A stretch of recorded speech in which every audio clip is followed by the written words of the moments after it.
വിപിൻ ഈ കഥ വിപിന് ചെയ്താൽ കൊള്ളാമെന്ന് പറയുകയും അങ്ങനെയാണ് ഈ പ്രോജക്റ്റ് വീണ്ടും ഓണാവുന്നത്. അതിൽ വിപിൻ വരുത്തിയ ഒരുപാട് മാറ്റങ്ങളുണ്ട് ഈ സ്ക്രിപ്റ്റിലും ഒക്കെ തന്നെ. അതിൽ ഏറ്റവും വലിയ മാറ്റം ഈ ഒറിജിനലി പറഞ്ഞ കാസ്റ്റിംഗിൽ നിന്നും ഈ രണ്ട് കഥാപാത്രങ്ങൾ ബേസിലും ഞാനും ചെയ്യുക എന്നുള്ളതാണ്. സ്വാഭാവികമായിട്ടും ഈ രണ്ട് കേന്ദ്ര കഥാപാത്രങ്ങൾ മാറുമ്പോൾ ചുറ്റും നിൽക്കുന്ന എല്ലാ ആക്ടേഴ്സിന്റെയും കാസ്റ്റിംഗ് മാറേണ്ട ഒരു ആവശ്യം വരും. അങ്ങനെയാണ് ഈ സിനിമയിൽ ഇപ്പൊ നിങ്ങൾ ഈ കാണുന്ന ഇത് ഇത്ര മാത്രമല്ല കേട്ടോ, ഒരു 10-40ഓളം ആർട്ടിസ്റ്റുകളുള്ള സിനിമയാണ്.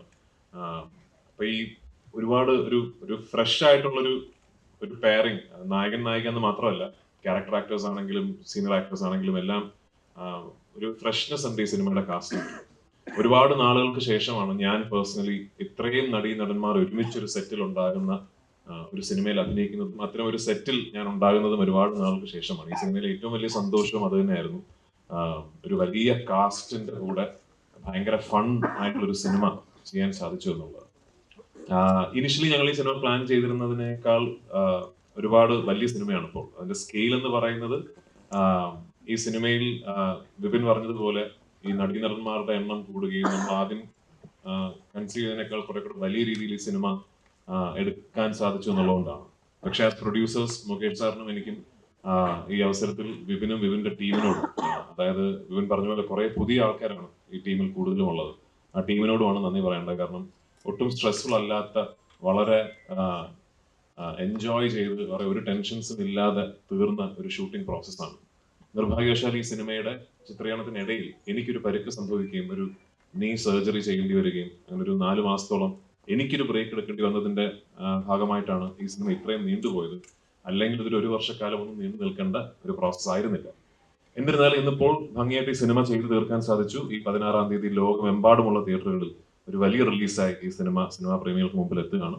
നിങ്ങളുടെ എല്ലാവരുടെയും അനുഗ്രഹവും പ്രാർത്ഥനയും ഈ സിനിമയ്ക്ക് ഉണ്ടാവണം. ഹ്യൂമർ എന്നുള്ളതിനേക്കാൾ ഒരു നല്ല തിരക്കഥ ഒരു നല്ല രീതിയിൽ ചിത്രീകരിക്കപ്പെട്ട ഒരു സിനിമയുടെ ഭാഗമാകുക എന്ന് പറയുന്നത് തന്നെയാണ് എക്സൈറ്റ്മെന്റ്. അതിപ്പോ ഹ്യൂമർ എന്നുള്ളതിനേക്കാൾ ഏത് സിനിമയും നമ്മൾ മനസ്സിൽ കണ്ട പോലെയോ അല്ലെങ്കിൽ അതിനേക്കാൾ ഭംഗിയായിട്ടോ ആ സിനിമ അതിന്റെ ഒരു ഫൈനൽ പ്രോഡക്റ്റിലേക്ക് എത്തുന്നു എന്ന് പറയുമ്പോൾ ഒരു നടനായിട്ടും നിർമ്മാതാവായിട്ടും വലിയ സന്തോഷം തരുന്ന, എക്സൈറ്റ്മെന്റ് തരുന്ന കാര്യം തന്നെയാണ്.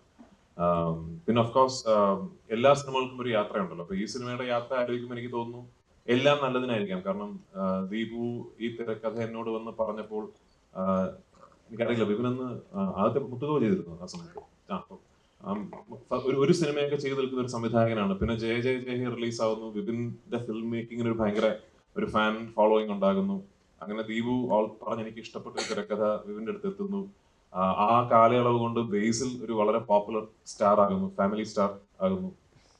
അങ്ങനെ എല്ലാം കൊണ്ടും എനിക്ക് തോന്നി ഓരോ സിനിമകൾക്കും ഒരു നിമിത്തം ഉണ്ടാവും. അപ്പൊ ആ യാത്രയുടെ പര്യവസാനം ഇന്ന് ഈ ഫോമിൽ ഈ സിനിമ എത്തി നിൽക്കുമ്പോൾ ഒരുപാട് സന്തോഷം, എക്സൈറ്റ്മെന്റ്. പിന്നെ ഈ ഞാൻ നേരത്തെ പറഞ്ഞല്ലോ, കുറെ നാളുകളായി അറ്റ്ലീസ്റ്റ് ഞാൻ ഇങ്ങനൊരു സിനിമയിൽ അഭിനയിച്ചിട്ടും സത്യത്തിൽ ഇങ്ങനൊരു സിനിമ കണ്ടിട്ടും ഈ കുറെ നടന്മാരൊക്കെ ഉള്ള രണ്ട് കുടുംബങ്ങൾ, അവർക്കിടയിൽ നടക്കുന്ന കുറച്ച് തെറ്റിദ്ധാരണകൾ, എല്ലാ പ്രായപരിമിതിയിലുമുള്ള കഥാപാത്രങ്ങൾ, എല്ലാവർക്കും റിലേറ്റ് ചെയ്യാൻ പറ്റുന്ന ഇൻസിഡൻസ്, അങ്ങനെ കുറെ കൺഫ്യൂഷൻസ്, കാര്യങ്ങൾ അങ്ങനെ ചെന്ന് അവസാനിക്കുന്ന ഒരു വലിയ ക്ലൈമാക്സ്, എല്ലാ സിനിമയിലെ എല്ലാ ക്യാരക്ടേഴ്സും എല്ലാ നടന്മാരും ഒരുമിച്ച് പങ്കെടുക്കുന്ന ഒരു വലിയ ക്ലൈമാക്സ് സീക്വൻസ്. അപ്പൊ അത്തരം ഒരു സിനിമ ഞാൻ മിസ് ചെയ്യുന്നുണ്ട് മലയാളത്തിൽ. അപ്പൊ അത് പ്രേക്ഷകർ മിസ് ചെയ്യുന്നുണ്ടാവുമെന്ന ശുഭപ്രതീക്ഷയിലാണ് ഞങ്ങളുടെയൊക്കെ എക്സൈറ്റ്മെന്റ്. അപ്പൊ 16-ാം തീയതി പ്രേക്ഷകർ വിധി എഴുതട്ടെ.